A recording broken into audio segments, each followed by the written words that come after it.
కాశీలో Suman TV. Suman TV ప్రేక్షకులకి నమస్తే. కాశీలో సుమన్ టీవీకి స్వాగతం. Sponsored by Varahi silks. పెళ్ళైనా పండగైనా వేడుక ఏదైనా పట్టుచీరల ప్రత్యేక వేదిక వారాహి సిల్క్స్. సాంప్రదాయానికి సౌందర్యానికి వారధి.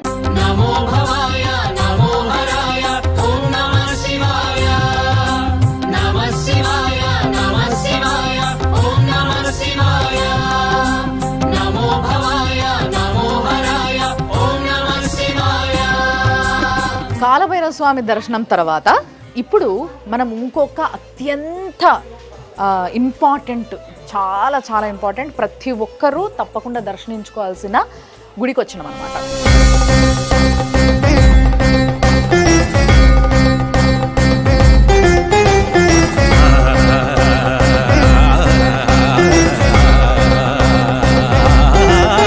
ఈ క్షేత్ర పాలకుడైన కాలభైరవ స్వామి వాళ్ళ తమ్ముడు ఇక్కడ ఉంటాడు. ఈయన జడ్జిమెంట్ పక్కా ఫైనల్. ఇంకా ఒకవేళ ఇక్కడికి వచ్చి కాశీ క్షేత్రానికి వచ్చి ఎవరన్నా ఏదన్నా తప్పు చేస్తే తెలిసో తెలియకనో వాళ్ళని దండించే వ్యక్తే ఇక్కడ కూర్చుంటాడు అనమాట.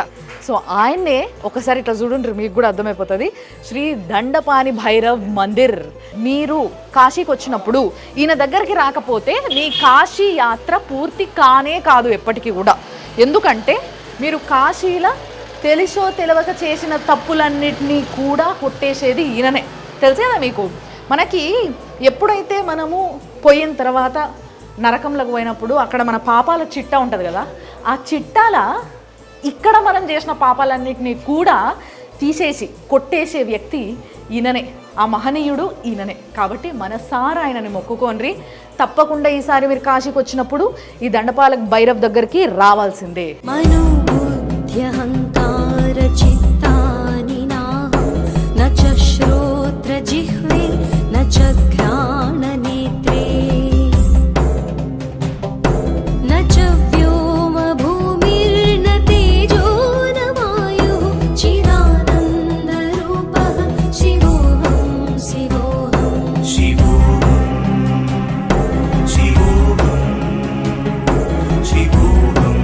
विशेश्वरं माधवं दुण्डिं दण्डपाणि च भैरवं वन्दे काशी वाम्य गंगा भवानी मणिकटिकां वाराणस्यां दण्डपाणि देवः संसार मोक्षदायकम् अनेक जन्म कृतं पापं दर्शनेन विनश्यति.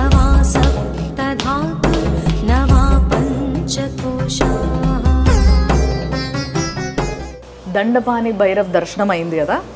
ఈ స్వామి దర్శనం కంపల్సరీ. ఇక్కడికి వచ్చినప్పుడు మనం ఇప్పుడు ఇందాక నేను మొక్కుకున్నప్పుడు చూసినరా, ఇట్లా ఆ దండనం అంటారు కదా, దండిచ్చేదని దండనం అంటారు కదా. సో దాంతో ఇట్లా ఈపులో కొడతారు అనమాట. మరి ఈ గుడి యొక్క చరిత్ర గురించి గురుజీని అడుగుదాం. గురుజీ నమస్कार. तो ये स्वामी का विशिष्ट बता दीजिए प्लीज. काशी खंड के चतुर्थ देव हैं. इनका काम है काशी में दंड देना और मुक्त करना. काल दंड, कर्म दंड, भोग दंड, राज दंड, यम दंड से मुक्त हेतु दंडपाणि का दर्शन करें. काशी फल, ये काशी का फल जब पाते हैं जब दंडपाणि का दर्शन प्राप्ति होता है, आपको काशी का फल प्राप्ति होता है. काशीवास के लिए, यहाँ पर रहने के लिए, काशीवास के लिए जब दंडपाणि और काल भैरव की इच्छा है तो काशीवास होगा, और नहीं तो फिर घर जाना है जो है. ठीक है. हाँ. और ये प्राचीन युगों से जो है ముఖ్యంగా కాలభైరవ స్వామి ఇంకా ఈ స్వామి మనం చూస్తున్న ఈ దండపాన స్వామి, వీళ్ళిద్దరి యొక్క పర్మిషన్ ఉంటేనే మనం ఇక్కడ ఉండగలుగుతాం. లేదంటే సపోదాకి ఇంటికి పోవాల్సిందే. కాబట్టి ఫస్ట్ రాగానే వీళ్ళిద్దరు పర్మిషన్ తీసుకోవడం జరుగుతుంది అనమాట. ఇంకోటి ఏంటి అని అంటే, ఎటువంటి ముక్తి కావాలన్నా ఆ ముక్తిని ప్రసాదించే స్వాములు వీళ్ళిద్దరే అనమాట. కాలభైరవ స్వామి వాళ్ళ అన్న అయినా ఇక్కడున్న ఈ స్వామి. సో ఆ ముక్తి కోసము ఏదైతే దండన ఇక్కడ మనం తీసుకుంటామో అక్కడ మన పాపాలన్నీ కడగడం జరుగుతుంది. కాబట్టి ఇక్కడికి చాలామంది వస్తారు. సో వీళ్ళ పర్మిషన్ కంపల్సరీ. అయితే ఇక్కడ ఇంకోటి ఏంటంటే, ఈ స్వామికి రైట్ సైడ్లో కాలకూపు బావి అని చెప్పేసి ఒకటి రాసింది ఉంది. ఒక బావి ఉంది కిందికి, చాలా కిందికి ఉంది. మరి అదే ఎందుకు ఉంది అసలు అనేది అడుగుదాం.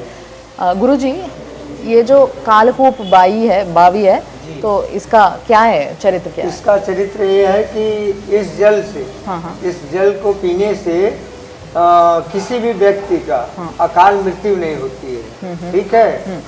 और इसके जल से अगर कोई असाध्य बीमार पड़ा हुआ है, चल नहीं पाता, मतलब एकदम बिस्तर पर पड़ा है, तो इसका जल देंगे तो उसे मोक्ष की प्राप्ति हो सकती है।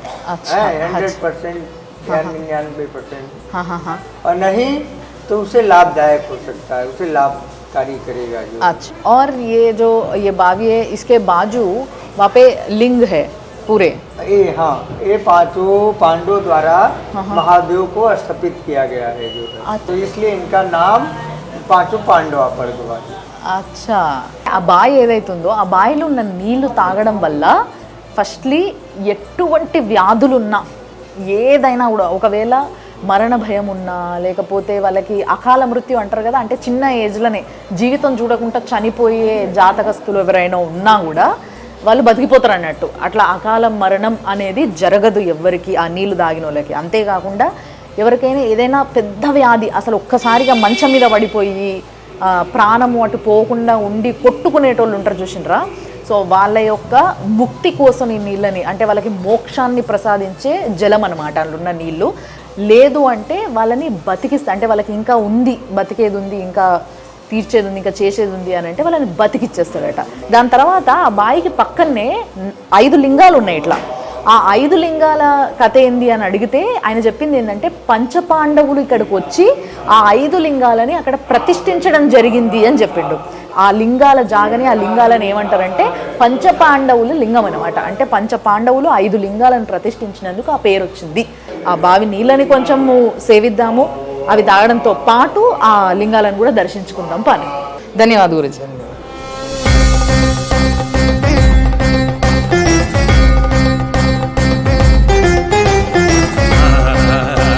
కాలకూపం నుయ్యి అని చెప్పేసి రాసుంది కూడా ఇక్కడ. ఇది లోపల చాలా లోతుకుంది, దీంట్లో నీళ్లు ఉన్నాయి. ఆ నీళ్లు తాగడం వల్ల అకాల మృత్యు ఎవరికైతే ఉంటుందో, అంటే కొంతమందికి జాతకంలో తొందరగా చనిపోవడం, అంటే అకాల మృత్యువు అంటారు కదా, అలాంటి అకాల మృత్యు ఎవరి జాతకంలో అయితే ఉందో వాళ్ళని కాపాడుకోవడానికి చాలామంది ఈ నీళ్ళని తీసుకెళ్ళి వాళ్ళకి ఇస్తారనమాట. ఆ నీళ్ళని తాగడం వల్ల, ఈ జలం తాగడం వల్ల వాళ్ళకి ఆ అకాల మృత్యు దోషాలన్నీ కూడా పోవడం జరుగుతుంది. లేకపోతే అసలు లేగలేకపోవడం, నడవలేకపోవడం, ఇలాంటి వ్యాధులు వచ్చిన వాళ్ళకి కూడా ఈ జలం తాగించడం వల్ల వాళ్ళు ఆ వ్యాధుల నుంచి బయటపడి మంచి జీవనాన్నైనా పొందుతారు. లేదా ఒకవేళ పెద్ద వయసు వాళ్ళు అయితే ఆ బాధ, హింస భరించలేక మంచానికి అతుక్కున్న వాళ్ళు కొందరు ఉంటారు చూసినరా, వాళ్ళు ఈ జలాన్ని సేవించడం వల్ల మోక్షమన్నా పొందుతారనమాట. అది ఈ జలానికి ఉన్న విశిష్టత. దీంట్లో నీళ్ళు ఉన్నాయి చూడండి మీరు.